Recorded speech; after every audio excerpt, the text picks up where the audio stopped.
Cheque bounce का case बहुत ही technical case है और ये एक ही पॉइंट पर जीता जा सकता है। एक ही पॉइंट पर जो है कंप्लेनेंट जीत सकता है और एक ही पॉइंट पर एक्यूज्ड भी जीत सकता है। और इसमें सिचुएशन ऐसी होती है कि अगर एक्यूज्ड को एक पॉइंट पता लग जाता है तो वो उसी पॉइंट को लेकर उस केस को जीत जाता है। तो आज की वीडियो में मैं कुछ ऐसा लीगल पॉइंट बताऊंगा कि जिससे कंप्लेनेंट को भी फायदा होगा और एक्यूज्ड को भी फायदा होगा कि अगर जो एक्यूज्ड उस पॉइंट को यूज करता है तो उस सिचुएशन में वो जीत सकता है, या फिर अगर कंप्लेनेंट जो उसकी तरफ ध्यान नहीं देता है तो वो जो सारा अमाउंट उसका 10 लाख है या फिर 20 लाख है या फिर 1 करोड़ है तो वो भी उसका खत्म हो सकता है। और उसी टेक्निकलिटी के रिगार्डिंग जो है ऑनरेबल सुप्रीम कोर्ट की जजमेंट भी आई है। सो फ्रेंड्स, मैं हूं एडवोकेट मोहित और आप देख रहे हैं हमारा चैनल मोहित सिंह रोवल। अगर आपने ये चैनल अभी तक सब्सक्राइब नहीं किया तो चैनल को सब्सक्राइब कर लीजिए क्योंकि चेक से रिलेटेड बहुत ही बढ़िया कंटेंट इस चैनल पे आने वाला है। सो फ्रेंड्स, बिना किसी देरी के चलिए वीडियो शुरू करते हैं। सो फ्रेंड्स, जैसा कि आप सब लोग जानते हैं कि चेक बाउंस केस जो है वो क्रिमिनल ऑफेंस है और इसकी एक क्रिमिनल कंप्लेंट डलती है। और जैसे ही चेक बाउंस होता है और केस डलता है तो उस सिचुएशन में अगर एक्यूज्ड को कन्विक्शन होती है तो 2 साल तक की सजा हो सकती है। लेकिन इसको जो टेक्निकलिटी के बेस पर जीता भी जा सकता है। और ऑनरेबल सुप्रीम कोर्ट ने जिस जजमेंट में इस लॉ पॉइंट को डिसाइड किया है उसका नाम है दशरथ भाई पटेल वर्सेस हितेश महेंद्र भाई पटेल। 2022 की लेटेस्ट जजमेंट है जिसमें एक्यूज्ड को बरी कर दिया गया। और इस केस में जो भी डिसीजन आया है वो ऑनरेबल सुप्रीम कोर्ट का है, तो वो सारी ऑल ओवर इंडिया में भी एप्लीकेबल है और इसके अलावा सारी कोर्ट्स पे भी बाइंडिंग है। तो सबसे पहले हम जान लेते हैं इस केस के क्या फैक्ट्स थे।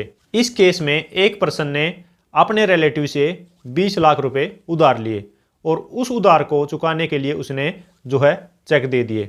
अब चेक दिए तो चेक देने के बाद जो है उसके रिश्तेदार ने वो चेक लगा दिए तो चेक जो है वो बाउंस हो गया और बाउंस जो है वो हो गया इनसफिशिएंट फंड्स की वजह से। लेकिन अब क्या सिचुएशन हुई कि उसने लीगल नोटिस दिया कि मेरा जो अमाउंट दिया जाए और जो लीगल नोटिस दिया है वो भी 20 लाख का ही उसने इशू किया था। और उस लीगल नोटिस में ये मेंशन किया कि इसकी जो लीगल लायबिलिटी है 20 लाख रुपए की, तो इसने मेरा जो 20 लाख रुपए देना था।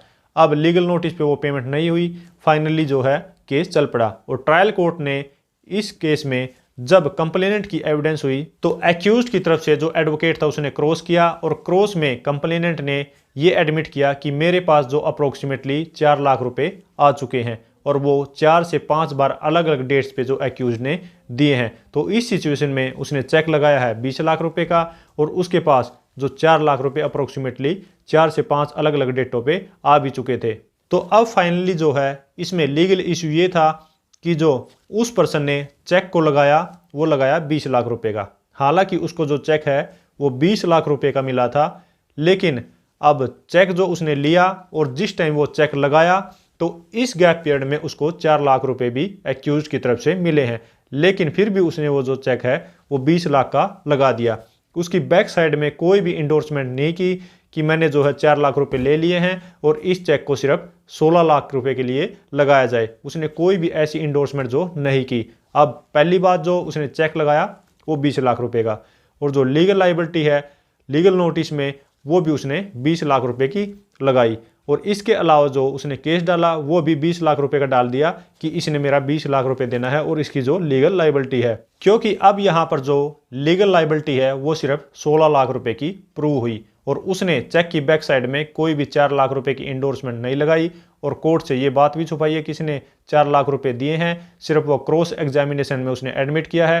तो यहाँ पर जो चेक था वो 20 लाख का, लीगल नोटिस दिया वो 20 लाख का और जो कंप्लेंट डाली वो 20 लाख की, लेकिन प्रूव हुआ 16 लाख रुपए। तो इस सिचुएशन में जो ट्रायल कोर्ट ने एक्यूज्ड को बरी कर दिया कि जो 20 लाख रुपए की कोई भी लीगल लायबिलिटी प्रूव नहीं हुई है। तो इस ऑर्डर से एग्रीव्ड होके कंप्लेनेंट ने जो अपील डाली ऑनरेबल हाई कोर्ट में और ऑनरेबल हाई कोर्ट ने भी यही माना कि जो 20 लाख रुपए की लीगल लायबिलिटी आपने दिखाई है वो प्रूव नहीं हो पाई है, क्योंकि जो चेक है वो 20 लाख रुपए का बिल्कुल है, लेकिन उसके बाद आपको जो है जिस टाइम आपने इस चेक को प्रेजेंट किया उससे पहले आपके पास अप्रोक्सीमेटली 4 लाख रुपए आ चुके हैं और इस चीज़ को आपने जो चेक की बैक साइड में किसी भी तरीके से इंडोर्समेंट नहीं की है और इस चेक को जो बाउंस कराया गया एक्चुअल में वो 20 लाख का कराया गया है, जबकि उसकी लायबिलिटी इतने की नहीं थी।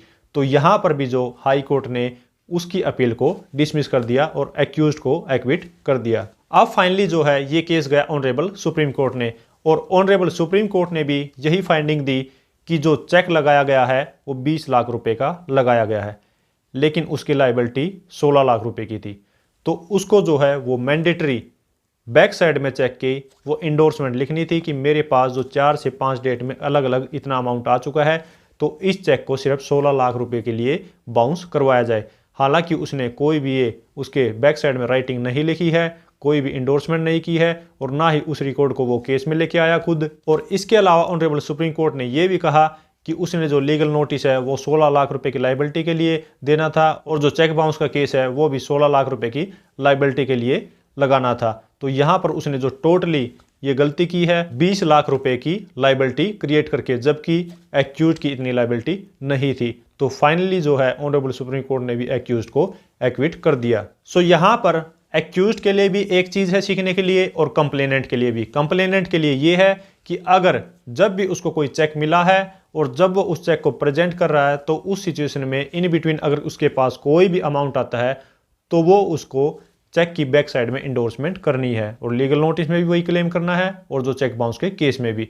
और एक्यूज्ड के लिए ये एक बेनिफिशियल है या फिर एक पॉइंट है कि अगर कोई भी इस तरीके का इंडोर्समेंट जो है कंप्लेनेंट नहीं करता, एक्यूज्ड ने चाहे 1 लाख रुपए लिए हैं या फिर 10 लाख रुपए लिए हैं, और एक्यूज्ड ने इन बिटवीन अगर कोई भी पेमेंट कर दी है 10,000 की या फिर 50,000 की, तो एक तरीके से कंप्लेनेंट जो है वो पूरी लायबिलिटी प्रूव नहीं कर पाएगा। तो इस सिचुएशन में एक्यूज्ड जो है इस जजमेंट का सहारा लेके और इस पॉइंट का सहारा लेके एक्विट हो सकता है। सो फ्रेंड्स, ये थी वीडियो जिसमें आपने जाना कि एक छोटी सी गलती से जो टेक्निकल पॉइंट पर एक्यूज भी जीत सकता है या फिर कंप्लेनेंट भी जीत सकता है। सो फ्रेंड्स, अगर ये वीडियो आपको अच्छी लगे तो लाइक कीजिए, शेयर कीजिए, और अगर आपने चैनल अभी तक सब्सक्राइब नहीं किया तो चैनल को सब्सक्राइब कर लीजिए, क्योंकि चेक से रिलेटेड बहुत ही बढ़िया कंटेंट इस चैनल पे आने वाला है। Thank you so much, bye bye.